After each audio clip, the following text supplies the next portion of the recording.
All right, let's talk about the big issue which has been dominating headlines for the last 2 days. Jayanti Natarajan has quit as Environment Minister. What does this mean for projects which are still stuck? And going forward, do you expect some relief for some of the projects? Ramasubramaniam, co-chairman of Feedback Infra, is with us. Mr. Subramaniam, hi, good afternoon. What's your first reaction to the fact that we're going to have a new environment minister? Does this mean good news for some of the power projects, infra projects which are stuck because of environmental clearances? No, I don't think it translates into any immediate good news. In fact, I'd like to point out saying the same thing was said about Jairam Ramesh during his tenure as environment minister, saying that he was being obstructionist and delaying clearances. I think also that the timing of this just before elections, just before key meetings is also suspect. So I think Jayanti Natarajan is probably being made a scapegoat in the here and now. But having said that, infrastructure projects, there's no denying that projects have been held up in the last couple of years. We've had figures of 14 lakh crores down to 10 lakh crores, etc., as being held up. So there's no denying that projects are held up. In fact, GMR and GBK walked out of their 2 highway projects citing the lack of environmental clearances. But the larger issue is saying, is it just about replacing a minister who's holding up decisions? Or is it about actually effecting some changes at the level of the systems that we have for effecting these clearances? So to answer your question, I don't think we should see some immediate improvements in terms of power projects being cleared or highway projects being cleared, except for the fact that we have elections around the corner. So I think purely from that point of view, some projects might get cleared. But a longer term systemic improvement requires us to rethink the whole idea of clearances, including saying what is the EAC, the Environment Ministry Clearance Board, up to, and what is the project management group which actually is supposed to expedite these clearances up to. So what systemic changes can we foresee? So the answer to your question really is saying, I don't think we should see some immediate improvement in hand.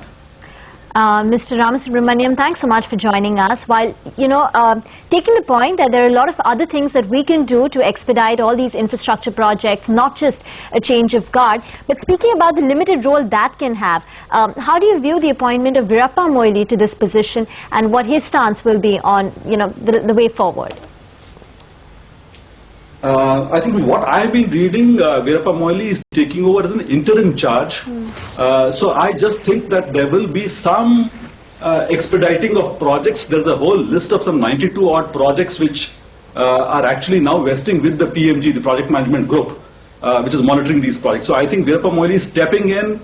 The sheer fact of some new energy being brought into the system, elections around the corner, I think there will be some clearances that are announced. But as I said earlier, we will have to look at how to improve the entire system of clearances and the monitoring and the coordination issues thereof. So I think some short-term improvement should be expected. Yeah, Mr. Subramanian, just to take that point forward, because in the oil ministry, quite clearly, Veerappa Moily is seen as someone who's been industry friendly, and even maybe reforms friendly. So in that case, do you expect some more investments? And secondly, apart from environment, there's still a lot of issues in terms of macros which are quite clearly hurting progress. A lot of companies are not investing in India, but they're ready to invest globally. So the same companies which are based out of India. Do you expect that to change once we have elections and new government in place? I certainly sense some green shoots, certainly in the infrastructure sector. And I think there is a certain heightened sense of expectation from whatever new government comes into place.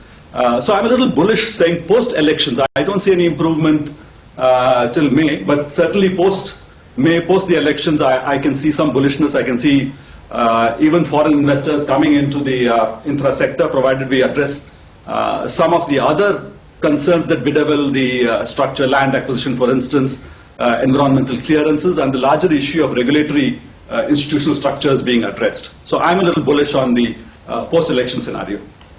Sir, could you give us some? You said that there are 92 projects which are, which are up for re-evaluation. Could you give us some, figures and numbers and facts about how many projects are being stalled, how many on account of the environment, on account of clearances, and how many in the roads, highways, etc.? I have figures which are somewhat conflicting from about over the last 6 months. 6 months back, the figure stood at 14 lakh crore projects that were stuck.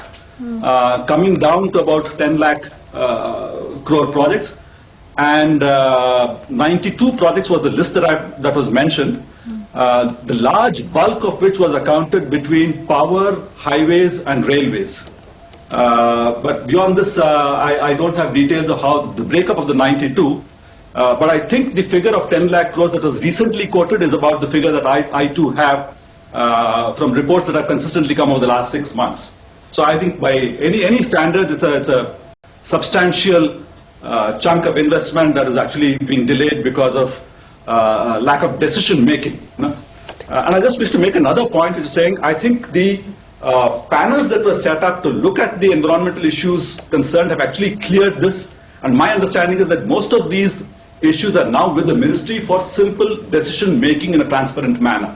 So I think it's an uncontestable fact that I think there have been delays. And the investment that's affected, particularly in power, highways and railways, I'm singling these three out, are orders of magnitude huge by any standards.